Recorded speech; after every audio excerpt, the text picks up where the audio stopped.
Halo, Assalamualaikum warahmatullahi wabarakatuh. Salam sejahtera untuk kita semua. Nama saya William Anselmus Teddywood. Saya adalah dosen tetap pada program studi Diploma 3 Agribisnis Perikanan pada jurusan Teknologi Hasil Perikanan di Politeknik Perikanan Negeri Tua.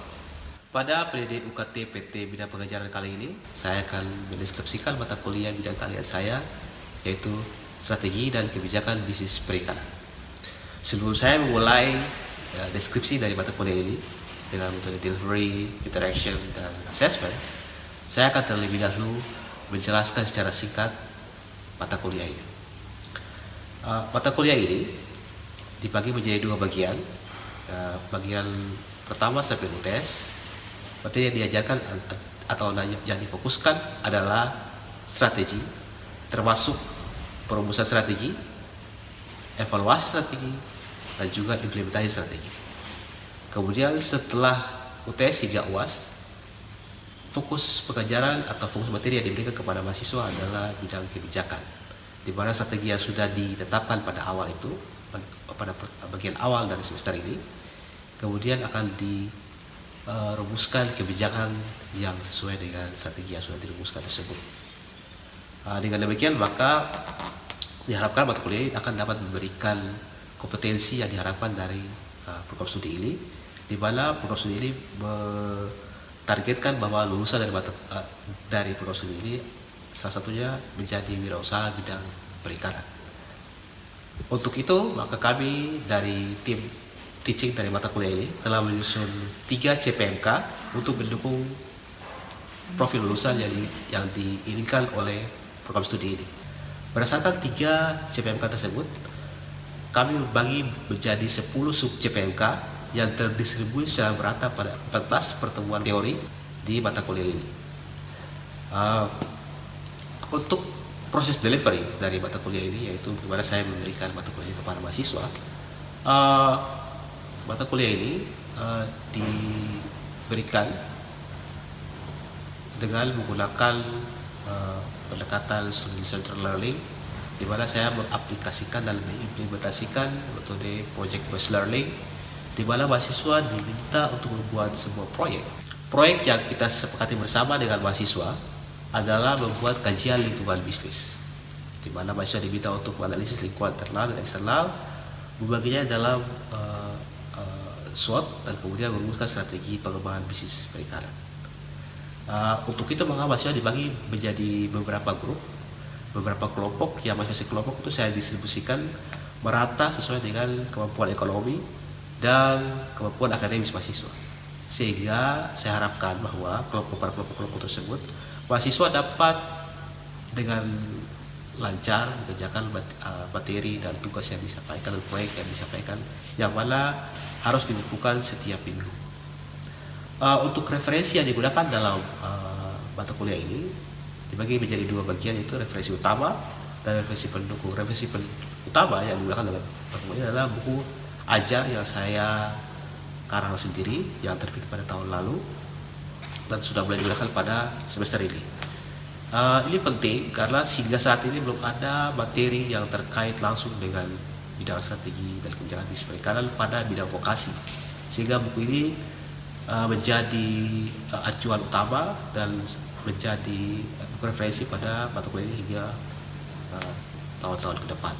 Untuk referensi pendukung, saya menggunakan beberapa buku acuan untuk mendukung pembahasan dalam mata kuliah ini, dan juga hasil penelitian yang saya lakukan dan dosen-dosen program studi agribisnis perikanan, juga dosen-dosen dari Politeknik Perikanan Virtual untuk memberikan contoh-contoh empiris, kasus-kasus empiris yang dapat kami bahas bersama di kelas. Media dan sarana pembelajaran yang digunakan dalam kuliah ini yaitu PowerPoint yang diberikan sebelum kuliah, video pembelajaran yang tersedia di YouTube, dan WhatsApp.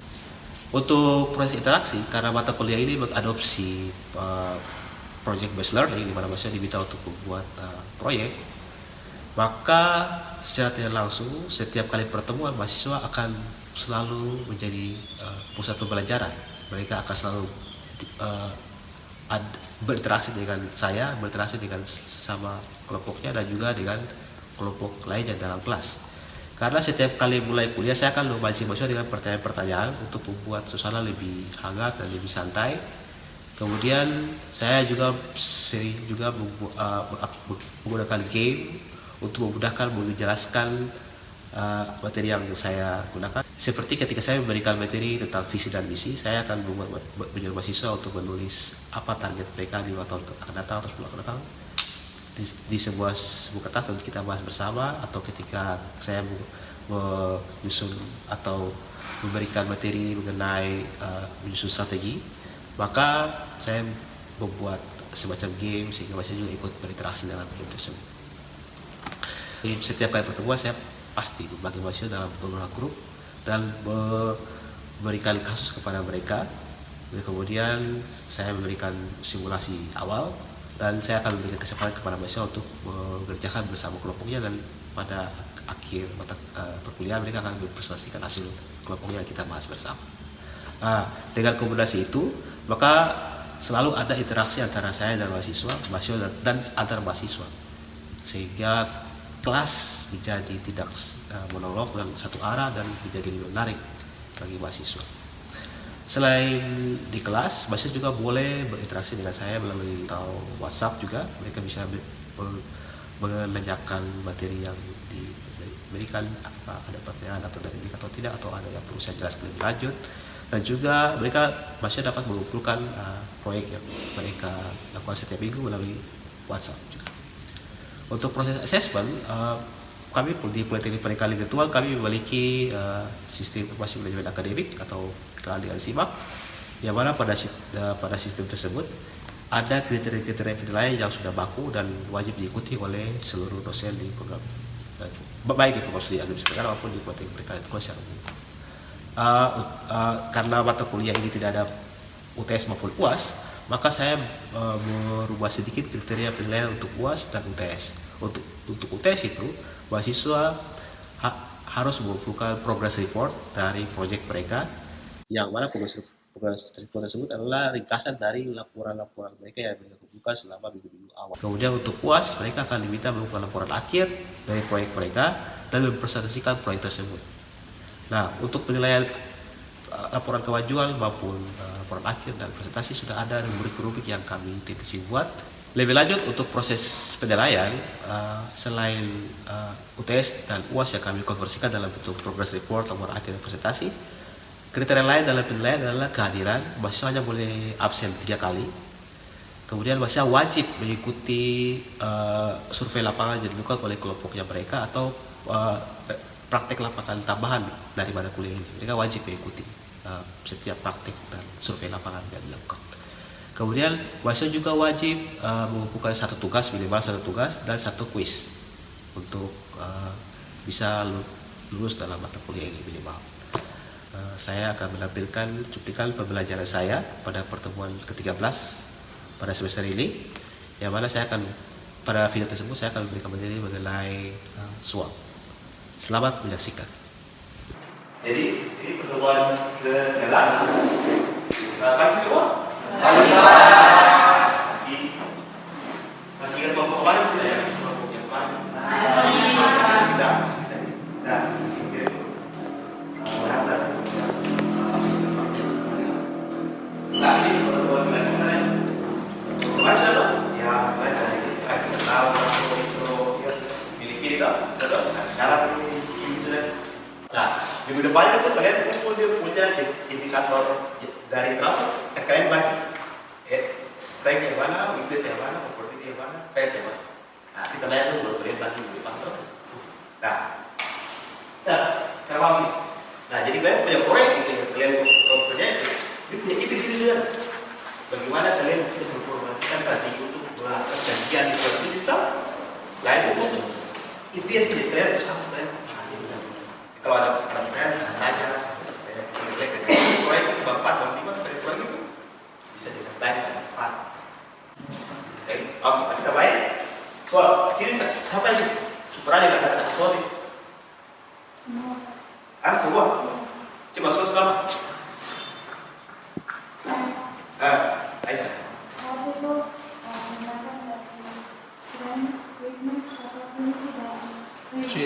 Nah itu apa sebenarnya?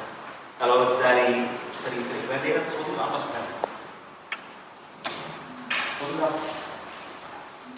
Coba. Timo? Bang? Ya, sesuatu itu apa kira-kira?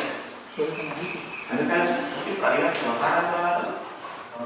Sipil dan industri. Sesuatu apa? Ya.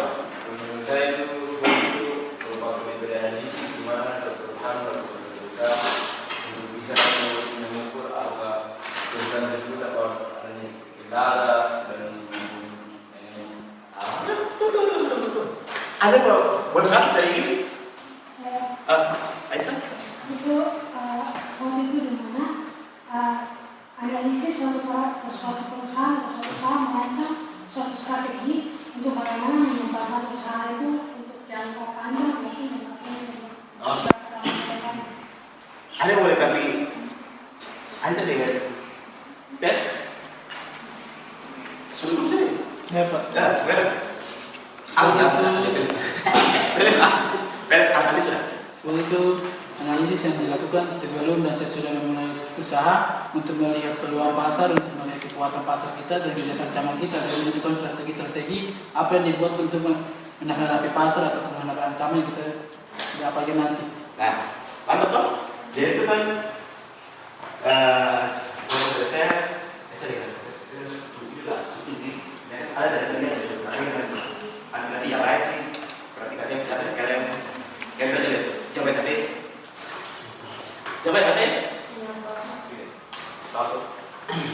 nah jadi tujuan pertemuan itu kalian harus tahu semua lalu kalian bisa menggunakan itu untuk melakukan analisis peluang pasar analisis keuangan apa analisis pasar keuangan itu jadi kan tujuan mata kuliah ini kan kalian itu biar tetap mampu menganalisis lingkungan pasar atau membaca peluang bisnis atau memperbaiki masalah-masalah yang terdapat di bisnis tersebut. Nah, soal ini bisa dipakai tadi dijawab oleh yang ketiga ini betul. Jadi soal ini dipakai apa? Review strategi atau evaluasi strategi atau merumuskan strategi yang baru atau memperbaiki strategi yang ada atau merubah strategi yang sudah ada untuk kita evaluasi. Ini tuh soal dengan cara apa? Yang pertama itu adalah yang kita sudah bahas kemarin. Kita lihat dulu kita sendiri dong. Kita kuatnya di mana, kita lemah di mana, kalau kita lihat peluang di mana, kita di sini. SWOT, berarti itu kan ada apa huruf lah? Berarti dua huruf pertama itu di dalam, dua huruf berikutnya tuh di luar. Jadi buat eksternal tuh OT, internal tuh SW. S itu kekuatan, W itu kelemahan. Strength, weakness. Kalau oportunity itu apa? Oportunity itu apa? Peluang. Strength. Nah, internal perusahaan atau tidak perusahaan itu kalau terkait dengan pemasaran, produksi, keuangan, SDM, itu internal kayak kerjasama dengan pemasok, kompetensi karyawan, modal yang dimiliki, akses modal, terus komitmen pemilik, itu internal. Kalau eksternal itu contohnya apa? Kalau eksternal, ya itu praktek apa? Pasar. Hah? Pasar. Pasar apa pasar? Pasar? Ya? modal Dan apa? Pasar modal ya. Bukan apa ya? Selain pasar apa ya? Jalan pemerintah, terus? Ya pasar. Jadi pasar. Kemudian pemerintah apa ya? Politik ekonomi, apa ya? Yang kemarin saya bahas apa ya sih apa? Infra, jadi dibuat jadikan yang web yang tidak bisa kita kontrol, yang tidak bisa kita pegang, kita hanya bisa beribadah saja. Seperti COVID itu, kita tidak bisa kontrol. Jadi ketika COVID terjadi sudah, akhirnya banyak perusahaan ikan yang ditutup, jadi tuang tutup. Jadi sekarang mau mulai jalan. Ya kekuatan berarti kita punya kekuatan yang atau kita punya dalam di usaha yang bisa kita gunakan. Maksudnya kalau misalnya buat untuk tahu di case ini enak karena di bawah apa juga seluruh di case ini cocok untuk tahu karena dia punya bio kata bio tinggi sekali. Soalnya penelitian jadi kalau untuk tahu dari case itu lebih bagus dibandingkan dari lain. Saya kalau itu tinggi sekali dibandingkan dari lain di Indonesia. Jadi saya kan sebenarnya bukan seperti nah, kemudian itu kemewahan. Kalau misalnya itu modal kurang, berarti harus cari modal. Misalnya terus tahu banyak waktu, berarti jangan itu boros, jangan itu berfungsi yang dengan biaya. Gitu. Nah, kemudian kalau keluar kedua, kita punya industri pesaing kedua kan. Jangan harus berkreatif. Misalnya punya harga bagaimana, misalnya punya produk kualitasnya bagaimana. Kalau misalnya sama-sama jual 10 kilo misalnya 200.000. Tapi 10 kilo itu apa? Kering atau basah? Atau punya 10 kilo itu apa besar mana? Jenis ikannya apa? Perhatikan saya sana supaya kita tahu kita sebut apa supaya kita bisa bertahan selesai. Nah, jadi oke, kita untuk ada situasi kan? Untuk itu bapak ini dalam suatu hari yang kita buat sekali punya bab 4 apa ada 5. Itu adalah di pasal strategi SO, WO, ST, dan WT. Jadi strategi SO adalah strategi penetrasi pasar. Jadi bagaimana kalian menggunakan kekuatan untuk mengambil peluang yang ada. Kalau misalnya ST, bagaimana kalian kekuatan itu untuk mengatasi ancaman. Nah, kalau yang WO ini, kalian punya kelemahan yang ada ini. Bisa digunakan untuk mengambil peluang yang ada. Jadi kayak masih enak kan? Dari kalau yang paling krusial itu ini dua SO dan WT. Nah yang WT ini bagaimana kalian punya ancaman itu besar itu tidak menghancurkan kalian punya kelemahan, jadi tidak menghancurkan kalian punya usaha karena dia pas kasus salah kalian kelemahan. Supaya tidak salah itu COVID. Ketika COVID terus jika dong tutup border, akhirnya kan perusahaan yang bisa kira jadi stop. Secara pasar lagi. Dan itu kelemahan usaha ini itu adalah pasarnya pasarnya terbatas. Saya kira pertanyaan sebelum kita masuk ke praktek bagi kita praktek tentang soal ini. Silakan. Pak, sini saya mau tanya, misalnya mau presentasi kemarin, tapi kadang kami juga itu dimana sulit untuk membedakan antara konsumsi seperti ini untuk membedakan antara kekuatan dari minum. Oke. Jadi gini, untuk itu maka tadi yang pakai saya pakai itu. Kalau pertama itu adalah lokasi atau lokasi. Kalau kekuatan itu ya ada di dalam motor sendiri. Kalau peluang itu ada di luar. Terus yang kedua itu kemampuan kontrol. Kalau kekuatan itu ada, tentu bisa kontrol apa, bisa pakai kapan saja, bisa buat apa saja gitu. Kalau misalnya itu, kita punya banyak kan, kita bisa buat apa saja di bawah itu. Saya bulan usaha tinggi, berarti kita bisa pengadaan bahan baku, pengadaan alat-alat, pabrik besar. Tapi kalau peluang di luar sana, peluang itu lebih ke contohnya ini, ditemukan obat COVID dengan menggunakan untuk tahu, maka pasti berbeda peluang tinggi dong. Lah, peluang itu tentu sih bisa kontrol, tapi mungkin tiba-tiba ada. Atau misalnya ditemukan obat AIDS dengan deripang, besok orang itu bisa buat atau dengan dolar. Pas lalu semua orang di ini akan buat deripang karena perbedaan itu akan tinggi dong. Kalau makan sup deripang, anak akan pita. Akhirnya semua orang buat langsung atau misalnya obat apa gitu, obat kulit cantik gitu. Akhirnya semua orang pasti akan buat. Lah, peluang itu ada di luar sana. Dia muncul atau tidak itu kita tidak tahu. Tapi kalau kekuatan ada kita sendiri. Jadi kita kalau bisa pakai apa saja. Kita buat kita berjualan, kita pakai kita berjualan. Oke. Ada lagi? Sudah? Oke. Nah, kita masuk ke kasus beras kita pakai. Iya, Pak.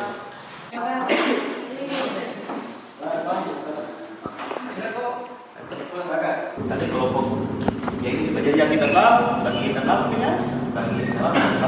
Ini sekarang saya contoh. Coba contoh. Contoh kenaikan harga bahan baku. Menurut kalian ini masuk di mana? Ancaman? Iya. Karena apa? Karena sudah naik harga bahan baku, makanya itu menjadi ancaman bagi perusahaan karena memproduksi itu terbatas. Oke, apa lagi? Kalau harga bahan baku naik, artinya apa? Artinya? Saya tahu. Apa tuh? Eren? Iya? Apa? Kenapa? Apa? Menjadi ancaman buat perusahaan karena perusahaan tidak bisa memproses bahan baku tersebut untuk membuat produk yang nantinya akan dibuat Ya, karena aku jadi mahal. Artinya biaya itu jadi tingkat. Nah, nanti dia masuk di sama bagian mana? Ini ya? Ya. Jadi sana kekuatan, kelemahan, peluang, ancaman ya. Nah sekarang betul ya? Banyaknya permintaan pasar. Peluang kenapa? Bisa dikontrol. Hah? Tentang peluang pasar itu tidak bisa dikontrol karena semua itu tersedia dari konsumen, dari permintaan pasar. Oke. Kalau dia permintaan banyak, artinya kita punya ini kan? Terus pasar. Gitu ya kita bisa. Oke. Kita bisa kontrol kalau dia positif, berarti dia masuk ke peluang. Kita tidak bisa kontrol kalau dia negatif masuk ke ancaman. Oke, kita lihat itu supaya lebih gampang paham. Nah, sekarang ini lagi.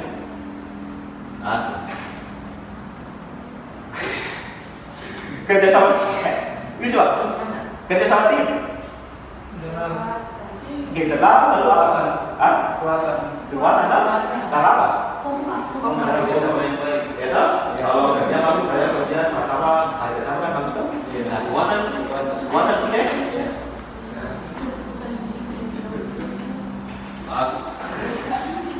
Itu satu lagi.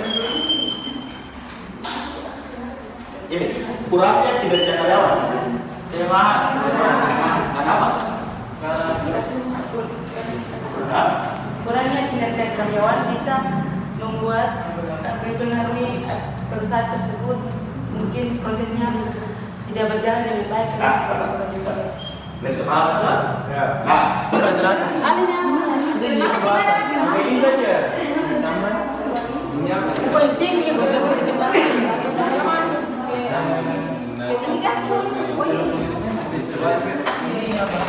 ini masih dari mana? Dia kemana? Ini kekuatan.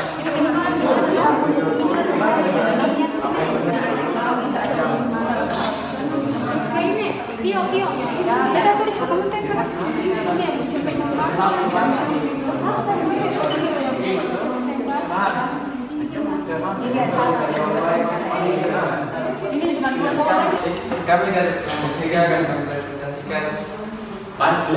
Harap bisa. hasil kerja kami. Bahan baku musiman kita taruh di ancaman karena misalnya kayak produksi ikan komo di nelayan itu musim timur, sedangkan kalau musim barat ikan komo yang ada dari bahan baku selatan. Oke. Sebenarnya bagaimana? Setuju Pak. Baik, bismillahirrahmanirrahim. Assalamualaikum warahmatullahi wabarakatuh. Selamat pagi menjelang siang, salam sejahtera untuk kita semua, shalom. Perkenalkan, kami berdua perwakilan dari kelompok 1 dan akan menjelaskan tentang materi yang sudah kami pilih menjadi perbagian ini. Yang pertama, biaya transportasi yang tinggi ini merupakan ancaman karena dalam sebuah perusahaan akan mengeluarkan biaya juga dalam transportasi. Yang berikut, yang ketiga, yaitu UGM belum memiliki kegiatan pemasaran lokal secara inisiatif. Jadi kami menaruhnya di kelemahan karena dalam perusahaan ini kalau belum memiliki kegiatan pemasaran secara baik dalam suatu pemasaran lokal, berarti itu juga merupakan apa itu juga merupakan kelemahan, karena kalau dalam suatu perusahaan sudah melayani konsumen yang baik, berarti itu sudah diperkirakan perusahaan sudah mencapai yang baik kan. Jadi ini kami belum memiliki kegiatan pemasaran lokal secara baik, jadi kami masuk ini kelemahan. Yang berikut kurangnya kinerja karyawan. Di sini kami mengalami dalam kelemahan karena jika dalam suatu perusahaan karyawannya kurang kerja atau kurang bekerja, maka perusahaan tersebut akan mengalami kerugian.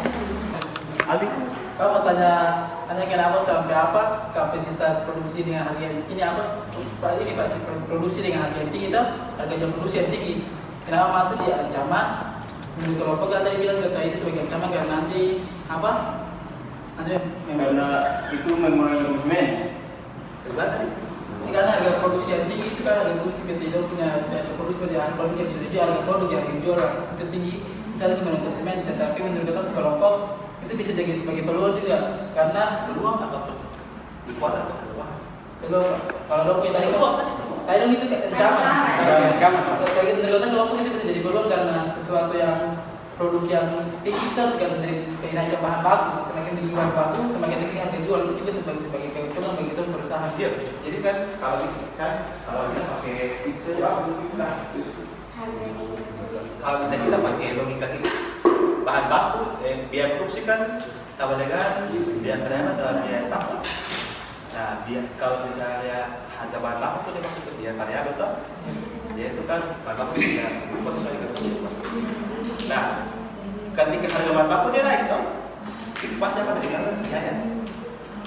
Pasti untuk itu kita harus meningkatkan harga. Kalau konsumen mau beli itu pasti. Kalau konsumen cuma beli, berarti kan konsumen itu kita juga bersaing. Jadi biasanya bahan baku harga pokoknya naik itu biasanya jadi peluang. Bahan baku maksudnya bukan harga produk, berarti harga bahan baku. Nah, dia harus tahu kita punya bahan konsumen gitu. Jadi itu kami jadi supaya jangan kita kita kan curiga kita. Baik, sekarang kelompok kalian kelompok tuh. Bismillahirrahmanirrahim. Assalamualaikum warahmatullahi wabarakatuh. Selamat siang. Perkenalkan kami dari kelompok 2 yang menyaksikan hasil usaha. Hal yang dapat dipersilakan.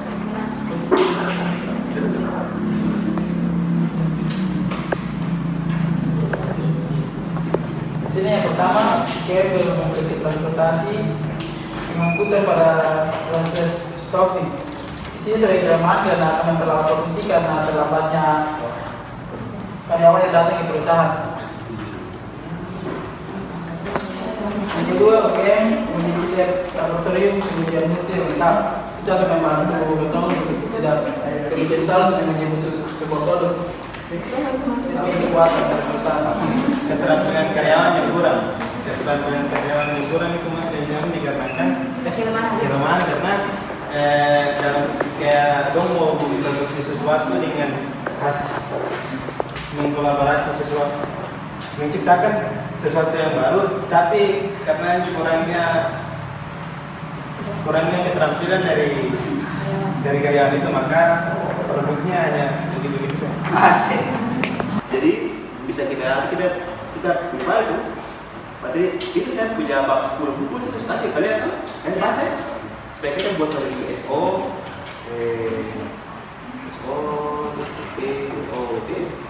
supaya kalian buat bapak. Nah, minggu depan ini kan hari Jumat besok ini kalian punya list di sekitar kalian.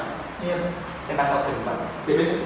Lalu minggu depan itu kalian sudah bantu itu berdasarkan yang mana. Lalu buat kayak apa yang lalu kita bahas supaya pas pos itu kalian pulang proyek selesai kalian presentasi. Lalu itu sudah karena kan di proyek presiden ini tidak ada uang, kita pasti lebih hati supaya kita bisa proyek. Oke, kita di sini dan kita waktu soal berarti apa?